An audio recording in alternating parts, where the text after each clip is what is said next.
talking about potential flows, if you like, into equities off the back if we do see another rate cut come, obviously, that Melbourne Cup Day in November. Look, in terms of pushing the market high, Jeremy suggesting some of those miners potentially to be the catalyst. Where would you expect to see some capital flows?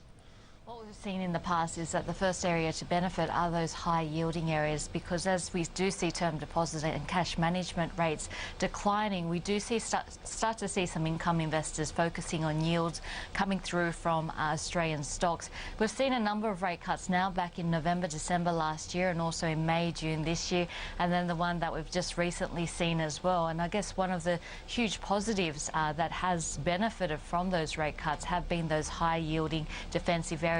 But there does come a point in the cycle where we do start to see investors really start to focus back in on growth, and that's because lower interest rates makes it cheaper for companies to grow. And at some point during this rate cutting cycle, usually what you do start to see is investors focusing more on those high beta plays, because those growth areas, lower rates of interest, growth is cheaper, and hopefully we do start to see signs of improvement in the economy as well, and that should be a positive for some of those growth companies. We really haven't seen that inflection point yet, and I guess we're just waiting to see that inflection point, because still we have seen a large emphasis on those defensive areas, and once again today we saw those defensives outperforming. So far during the rate cycle, I think it has been those defensives that have been outperforming, and that's areas like the telecom sector, areas like the consumer staples area, as well as the banks. But I think some point in this cycle we have to start to see that inflection back into growth, and that's really what we're watching for. And Julia, I mean, obviously with quarterly report, we've got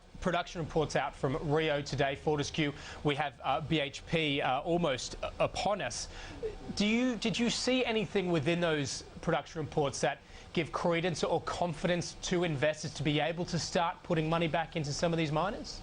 I think a bit more confidence did come into the miners after the quarterly production reports that we saw coming through from both Rio Tinto and especially Fortescue. Fortescue in particular, we saw shipments up by 26%, but I think we heard some very bullish comments coming through from Fortescue. They're saying that they do expect iron ore prices to jump back up to the 120 US a dry tonne mark, and also looking at some of those asset sales to fast track the Kings project, and that means that our target of 155 million tonnes for 2013 could once again be revived. These are some very bullish signals coming through from Fortescue. We know that recently they were aiming at a $4.5 billion debt restructure, and they actually got a $5 billion debt restructure. So not only does this offer a buffer for more weakness in terms of iron ore prices if it occurs, but really in terms of being able to ramp up to that 155 million tonnes per annum mark, it's got its funding already in place. So I guess some pretty bullish comments coming through from Fortescue on two fronts.